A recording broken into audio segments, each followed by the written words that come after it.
to provide me a golden opportunity to deliver an idea on burn rehabilitation. Rehabilitation is an essential and integral part of burn treatment. Burn rehabilitation incorporates the physical, psychological, and social aspects of care, as it's common for burn patients to experience difficulties in area following burn injury.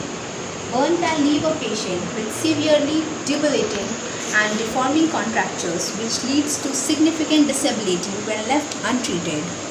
Aim to minimize the adverse effect caused by injury in terms of maintaining range of motion, minimizing contractures development, impact of scarring, maximizing functional ability, maximizing psychological well-being, maximizing social integrations. Now, the post-burn physiotherapy. A rehabilitation program is essential to decrease patients' post-traumatic effect and improves functional independence. Rehabilitation of patients with burn injury starts from day 1 and lasts for several weeks to years, as it requires the multidisciplinary effort. Stages of rehabilitation. Stages of rehabilitation are basically of two types: early stage of rehabilitation and late stage of rehabilitation. Early stage includes postural management of patient, psychological impact, anti-contractures positioning, sprinting, stretching, and activities of daily living. Now, in late stage, scar management, anti-contracture positioning, sprinting, stretching and moisturizing, pressure therapy, and social rehabilitation. Postural management of patient can be attained by elevating the head and chest, elevation of all affected limbs in order to reduce edema. Head should be splinted and feet kept at 90 degrees. Legs should remain in neutral position. Psychological impact. Assurance should be given to the patient regarding the treatment provided. Anti-contracture positioning. Anti-contracture positioning should be maintained in opposite to the direction of contracture experience, as the contracture experienced in the burn area, in example front of neck, contracture experienced is neck flexion. Anti-contracture positioning should be neck in extension, where no pillows behind the head and head tilted back in sitting position. Likewise, posterior neck, axilla, front of elbow, back of elbow, hand, palm of hand, groin, back of knee, feet and face. Anti-contracture positioning should be in opposite to the contracture experienced in the burn area. Now, splinting. Splinting helps in maintaining anti-contracture positioning. Manage burn contractures in patient with an area where positioning alone is insufficient. The materials used for splinting are plaster of Paris, cardboards, foam and blown polystyrene with PVC piping, rubber tubing with taped together, and scarves. Stretching and early mobilization. Joint affected by burn should be moved and stretched several times a day to reach full range of motion. Pain control is essential to make the movement possible. Therapeutic exercises in circles, ambulation of joint, consideration of neurovascular integrity, improving cardiovascular and respiratory capacity, coordination, balance, and muscle strength. The activities of daily living.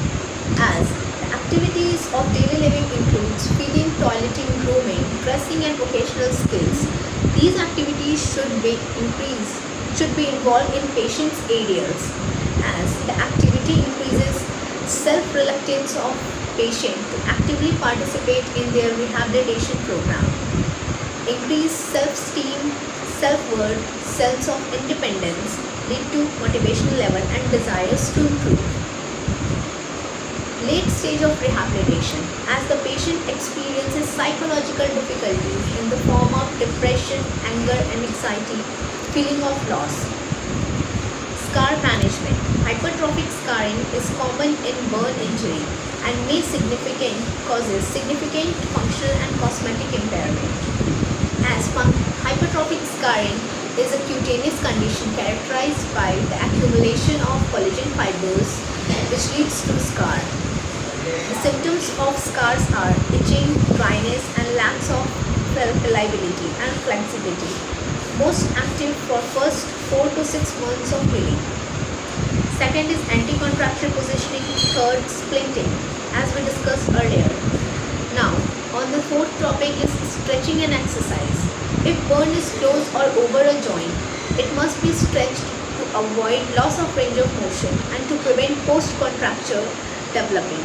Prevention and maintenance exercise and splinting programs employed prior to the development of scars or contracture. Fifth is massage and moisturizing. Application of moisturizer with unperfumed moisturizer or oil as the skin becomes cracky. Massage while performing stretches helps to increase range of motion of limb affected by burn scar. Pressure therapy. Applying pressure to burn is thought to reduce scarring by hastening scar maturation and encouraging reorientation of collagen fibers into uniform parallel pattern. Pressure garments can be given once the wound is fully closed. As the garments helps to reduce scar tissues, reduce scar redness, reduce swelling, reduce itching, protect new healed skin grafts. It must be applied for 23 hours and should only be removed while washing and creaming of scars. Silicone also acts in preventing hypertrophic scars. And at last, the social rehabilitation.